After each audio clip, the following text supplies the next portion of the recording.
In this video, you'll see how I use my CZUR Shine Pro book scanner to scan books as well as other objects using my Mac. So I'm going to use my Mac computer. I'm going to demonstrate how I do the scanning, both of books and different types of objects.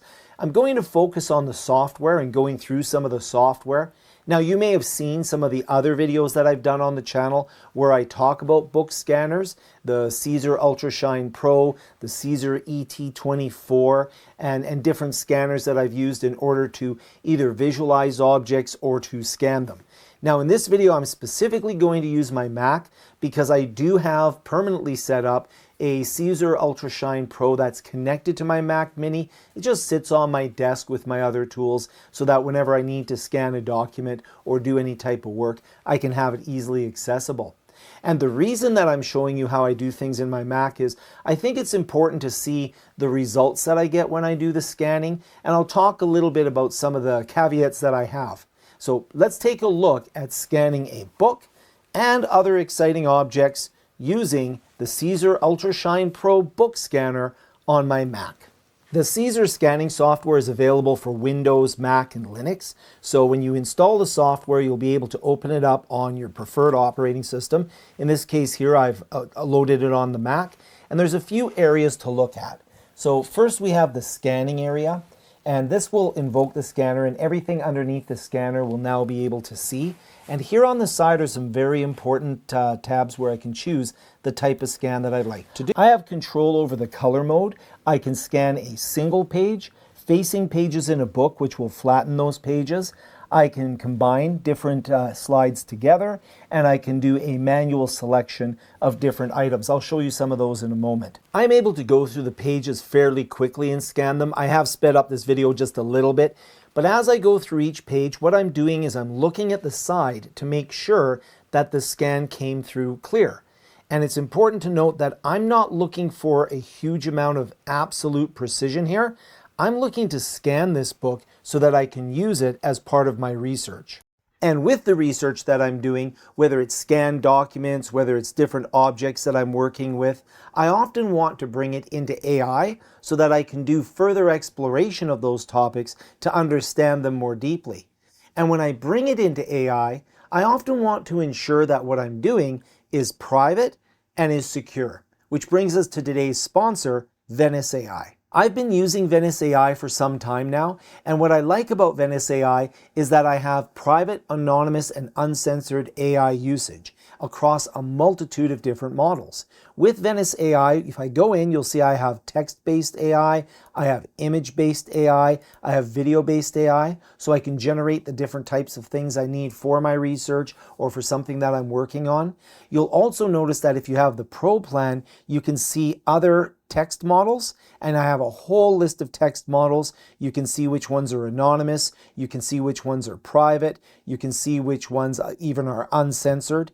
I can go into image generation tools, same thing. I have access to all of these tools. I have the ability to work with AI in a way that it's not remembering everything that I've done. It's not building up a profile on me. I can contain what I'm doing to what I'm doing. Same with video. You have all of these different models that you can work with in order to generate exactly what you need for your projects. One of the things with Venice AI that I find particularly useful is that it works on a credit system. So I have the Pro subscription, which I pay a base monthly or yearly fee for, but then what I can do is I can consume credits for what I'm doing to whatever level I need. So I get just the amount of credits I need. I get access to all these tools without having to buy multiple subscriptions. I can use a little piece of these different tools through this credit exchange that really allows me to use the right tool at the right time. I really enjoy Venice AI, and there's a lot of things that I can do with it in order to help me with my research. Thank you to Venice AI for sponsoring this video, and you can check out Venice AI for yourself in the link down below in the description and in the first pinned comment. Now, in addition to scanning books with my CZUR scanner, I also like to scan other objects. For example, I'm a stamp collector, and some of the stamps I collect might not go into a traditional stamp album, so I like to build my own pages for my stamp albums that I can then create mounts and put my stamps into. So for example, I collect conservation stamps and I also collect topical stamps, so any stamps that have to do with technology or Antarctica. Those are just areas that I like to collect stamps from. But you're not going to find an Antarctic stamp album or a conservation stamp album. Well, they do have those, but they're pretty rare. So the idea is I want to build my own album pages, which means that I want to take a scan of the stamp so that I can then arrange them in my album making software and have them exactly where I'd like them to be. So I need some scans. Here you can see with the CZUR scanner, I've laid out some conservation stamps in the booklets that they come into. And now what I'm going to do is I'm going to create a selection. And what I can do with the scanner once I say go ahead and build a selection is I can go in and I can choose the individual elements that I want, up to 4 individual elements. So I'll choose, for example, this booklet here, and then I'll go ahead and choose the stamps themselves. So I have both of the stamps. Those will be 2 other areas. And you can see that I'm able to go in, I'm able to select what it is that I'd like to scan.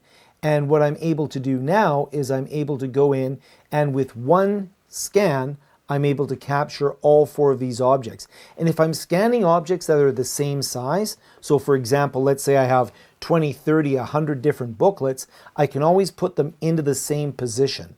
So I could remove these and the actual area that I've decided to scan will remain the same. So I can put in 2 stamps and booklets, scan, put in another 2 stamps and booklets, and scan. You may have noticed a bit of a reflection on the objects that I'm scanning as well. What I can do is I can actually turn off the light that's coming down from the scanner, and this can sometimes give me a little bit of a better scan on objects that have any type of shine to the paper. Now when I say a better scan, let's just go back here and look at the scans. You'll notice that these aren't photorealistic or archival quality scans. It's 400 dpi. I'm going to get a nice scan. It's going to allow me to see the object, but I'm not going to be able to zoom in at an extreme resolution. It's going to suffice for things like building the stamp album if I'm building a stamp album, or doing optical character recognition if I'm scanning pages from a book. Here's an example of pages that I scanned from the book, and you'll notice as I go through that I'm getting good scans, and there's things like handwriting that I can remove. There's a ton of different features over on the side here where I can modify, save, and work with these images. But for the most part, these images I'm scanning for the purposes of doing optical character recognition. And as I scan in, you can see I get a good scan here. If I go further into the book, you'll see that some pages may actually not scan completely straight. The flattening does work, but sometimes you get a little bit of artifacts in here. You can see the text here on my stamp booklets is quite good. You can see here's an example of turning off the light. So I would want to have the light turned off when I took this scan. Same scenario here, the light is shining on the object. You want to make sure that you turn the light off. Here's an example of text that could be easily recognized. Here I've combined some slides together. Again, if I go here, a much nicer scan where I had the light turned off, I can see the object a lot better.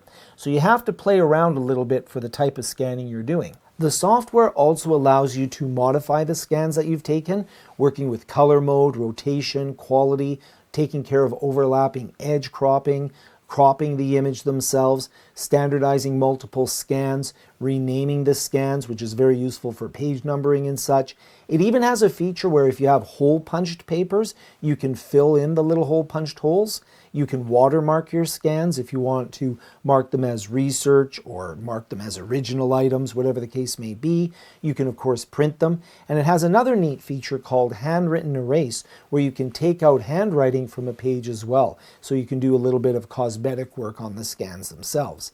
Now, you can then export them to Word with optical character recognition, Excel with optical character recognition, which is great if you're scanning things like tables from a book, PDFs, searchable PDFs, And then from images, you can do TIFFs, PNGs, BMPs, and text. So text isn't an image. You can export out to text. So there's multiple ways that you can work with the scans once you've done the scanning. Having this scanner on my desk always available when I'm doing research is super handy. And I can just fold it if I need the desk space. The other thing that's really cool is that I can also use it as a visualizer.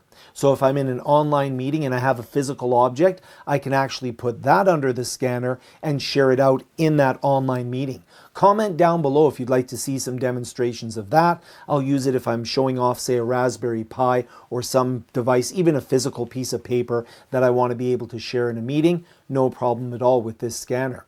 And I don't have to go into another room, find a flatbed scanner, try to hold my phone over it. It's a very handy little tool. I do have the larger ET24 that's set up in another room here in the house where I can do, scanning where I have a lot of books to scan, or if I'm doing something where I have a lot of objects that I need to scan and I want to use that bigger scanner. I hope this video helped you understand the scanner a bit more. Thank you so much for watching, and we'll see you in the next video.